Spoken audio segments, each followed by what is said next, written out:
Ассаламу алейкум ва рахматуллахи та'аля ва баракату, уважаемые братья, уважаемые сестры, истинная хвала и благодарность Аллаху Субхану ва Та'аля. Шейх Нидал Ахмад приветствует вас. И в данном видео хочется думать вслух вместе с вами, извлекая урок из уходящего 2020 года, что произошло там в то время и какие уроки мы можем извлечь для себя. Без сомнения, год 2020, он останется такой знаменитый в истории и оставит свой след. И он укрепил себя в истории человечества как необычный год, который создал глобальную проблему. Конечно, для нас это началось в марте месяце, самый большой удар.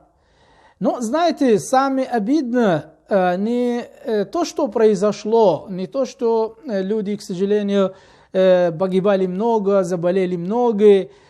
И самое обидное то, что люди не извлекли никаких уроков от этого, не корректировали свою жизнь, не вернулись к Аллаху Субхану ва Та'аля, не признали о том, что власть полностью, абсолютно принадлежит Аллаху Субхану ва Та'аля.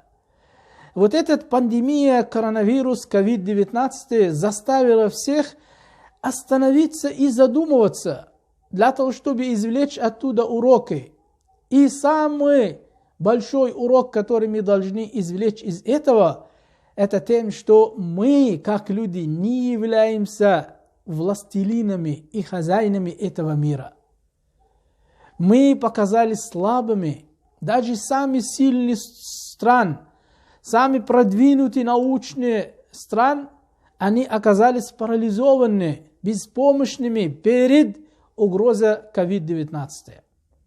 Вот этот маленький вирус, микрочастица, он не живой организм даже.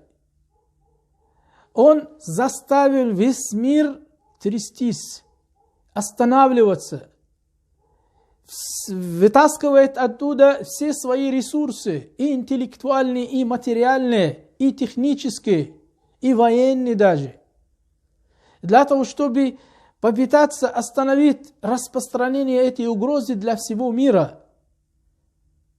Поэтому Аллах Субхану ва Та'аля показывает нам, например, этого маленького вируса, кто является хозяином в этом мире, кто распоряжается в этом мире.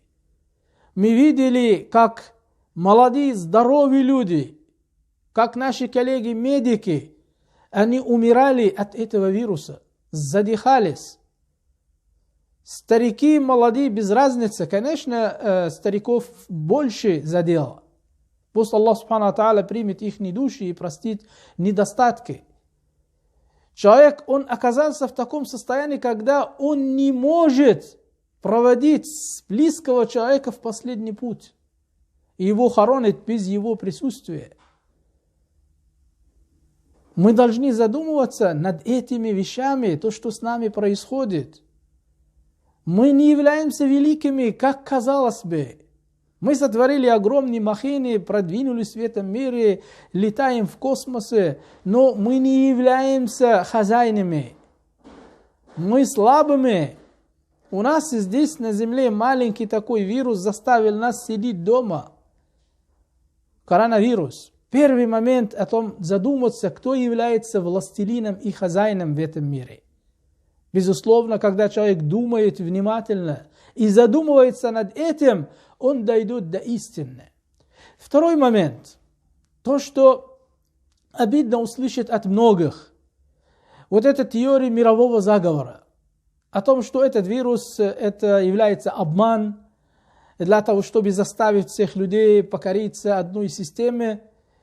Это уже вот старая теория, она не подходит, никакой логики сейчас не присутствует. Может быть, есть такие люди, которые сидят, думают, планируют и так далее. Но, например, COVID-19 мы видели, как все страны оказались в прицел этого вируса и были парализованы, и экономики многих стран, они были разрушены. Поэтому, если есть какая-то сила, то однозначно не находится на земле. Поэтому нужно немножко подумать правильно. Но ладно, даже если этот заговор, болезнь-то есть, люди болеют, умирают. Что вы предлагаете? Смириться и ничего не делать? Нет. А что делать? Поэтому нужно быть поумнее немножко. Нужно соблюдать меры предосторожности. И это требование ислама. Когда человек говорит, я не верю в это, я верю только в Аллах, понятно, мы все верим в Аллаха, субхану ва, но нужно предпринимать меры для того, чтобы защитить себя, защитить общество и защитить всех. Потому что этот вирус показал нам о том, что люди не являются отдельно друг от друга, они должны вместе, совместно вести одни дела, потому что если одна группа людей будет придерживаться меры предосторожности, а другая не будет, болезнь никогда не закончится. Если все примут меры предосторожности, тогда остановим эту пандемию. Поэтому здесь мы должны понять о том, что наша судьба единая для всех людей, независимо от того, являются арабами, русскими, американцами, африканцами, китайцами, без разницы. Все мы люди подвержены этими же опасностями. Поэтому наша судьба одна. И, соответственно, мы должны взаимодействовать между собой для того, чтобы решить эту проблему. Следующий момент и урок. Этот показал нам урок 2020 о том, что мы должны быть готовыми к экстремальным изменениям в наше общество. И мы должны быть готовы к тому, чтобы измениться и адаптироваться. Наверняка все ставили для себя планы в начале прошлого года. Но эти планы, они были сорваны полностью, когда появился этот вирус и установили меры предосторожности, где-то карантин, где-то самоизоляция, где-то закрыли границы, остановилась жизнь. И мы были вынуждены корректировать свои планы и меняться. Успех получили те люди, которые были готовы к этому и быстро и сразу начали менять и корректировать свою работу. Начали осваивать дистанционные методы образования и методы работы, доставка продуктов, новая коммуникация, новый формат торговли и продажи. Все корректировали себя. Проиграли только те, которые были консерваторами и держались на старые как методы работы или торговли и думали о том, что сейчас закончится, сейчас закончится, и уже год длится, и Аллах только знает, когда закончится. Поэтому нужно сразу меняться и адаптироваться. Также учила нас 2020, это стремиться к тому, чтобы приобрести новые умения и способности. Многие люди потеряли свою работу. Были многие сокращения. И человек, который смог освоить новые профессии или новые умения, он смог удержаться успешно. Поэтому нужно корректировать себя постоянно. Также 2020 учил нас быть экономным. Отказаться от расточительства. Тратить только необходимое, что нужно, и нужно копить для себя определенное накопление сделать, не жить только сегодняшним днем, потому что Аллах только знает, что будет завтра и послезавтра. Да, мы должны уповаться на Аллаха субхану ва тааля, но мы должны готовиться к этому. Есть очень много моментов, которые необходимо о них думать.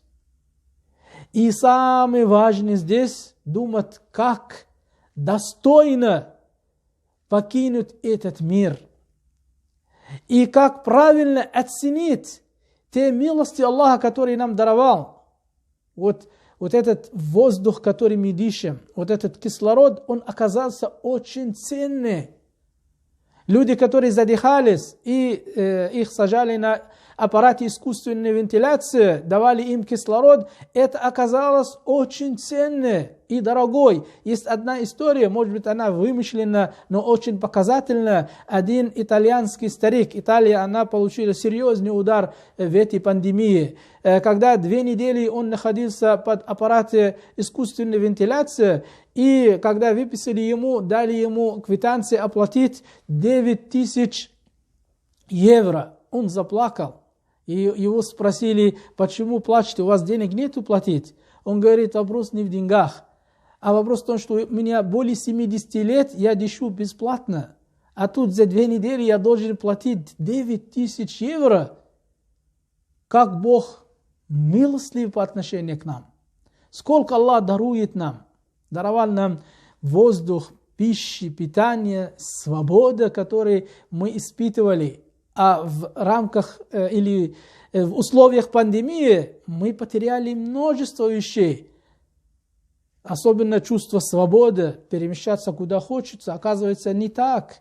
Оказывается, есть ограничения, и мы должны придерживаться этой меры. И они направлены на нашу пользу. Мы понимаем о том, что Аллах даровал нам шариат, даровал нам религию для того, чтобы оберегать нас от опасности. Но мы этого не понимаем, поэтому мы должны задумываться над тем, что с нами произошло, делать правильные выводы и стать благодарным в конце концов.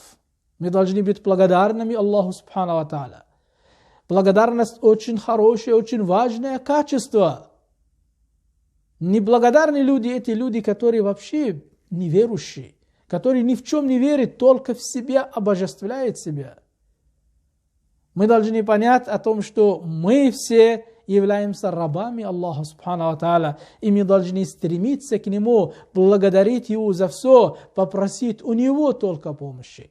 Молю Всевышнего Аллаха Субхану ва Тааля, чтобы Он избавил нас от этой пандемии, чтобы Он утвердил нас на путь истинный, избавил нас от всего плохого и направил нас только в созидательную, хорошую, иншаллах. Джазакум Аллаху хайр, берегите себя. Вассаламу алейкум ва рахматуллахи та'аля.